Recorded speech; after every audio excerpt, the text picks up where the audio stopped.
ഏറെ അഭിമാനിക്കാവുന്ന ഒരു സുവർണ ദിനമാണിന്ന്. RSSന്റെ നെടുങ്കോട്ടയിൽ RSSനെ വിജയിപ്പിക്കാൻ വേണ്ടി RSSും CPMും തമ്മിൽ കൂട്ടുകൂടി മത്സരിച്ച പാലക്കാട് 10,000-ലധികം വോട്ടുകൾക്ക് UDFന് RSSന്റെ ചെങ്കോട്ട പിടിച്ചെടുക്കാൻ സാധിച്ചു എന്ന് പറഞ്ഞാൽ അഭിമാനത്തോടെയാണ് നമ്മുടെ ജനാധിപത്യ വിശ്വാസികളും മതേതരവാദികളും ഇന്നിത് കാണുന്നത്. പല ജാതി പല തരത്തിലും സാമ്പത്തികമായി പല അപവാദ പ്രചരണങ്ങളും UDFന്റെ സ്ഥാനാർത്ഥിക്കെതിരെ CPMും BJPയും ചേർന്ന് നടത്തിയിട്ട് പോലും വമ്പിച്ച വിജയം, പ്രതീക്ഷകൾക്കപ്പുറം 10,000-ഓളം വോട്ടുകൾക്ക് ജയിക്കുമെന്നാണ് ഞങ്ങളുടെ പ്രതീക്ഷയെങ്കിലും അതിനപ്പുറം വമ്പിച്ച ഭൂരിപക്ഷത്തോടു കൂടി തന്നെ പ്രിയങ്കരനായ രാഹുൽ മാങ്കൂട്ടത്തിന് പാലക്കാട് വിജയിക്കാൻ സാധിച്ചു. RSSന്റെ കൊട്ടകത്തളങ്ങളായ പാലക്കാടിൻ്റെ മുനിസിപ്പാലിറ്റിയിലെ പല വാർഡുകളും വിശേഷം അവർ പരാജയപ്പെടുന്ന സ്ഥിതിയാണ് ഉണ്ടായത്.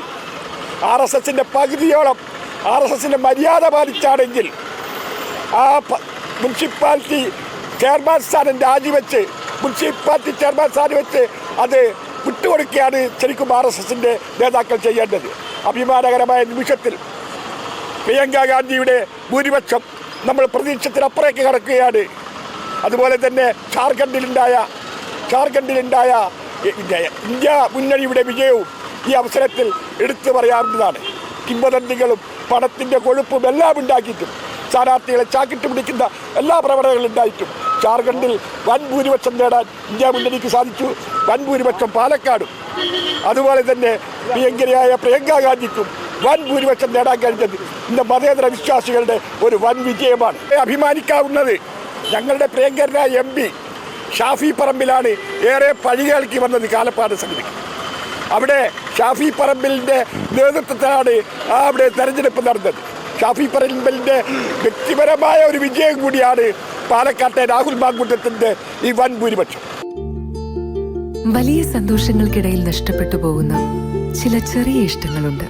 ബാല്യത്തിൽ എപ്പോഴോ എന്നോടൊപ്പം നടന്ന് എനിക്കൊപ്പം വളർന്ന ചില ഇഷ്ടങ്ങൾ. ആ ഇഷ്ടങ്ങൾ സ്വന്തമാക്കാൻ എന്നോടൊപ്പം എന്നും ഉണ്ടായിരുന്ന എന്റെ ഫാമിലി.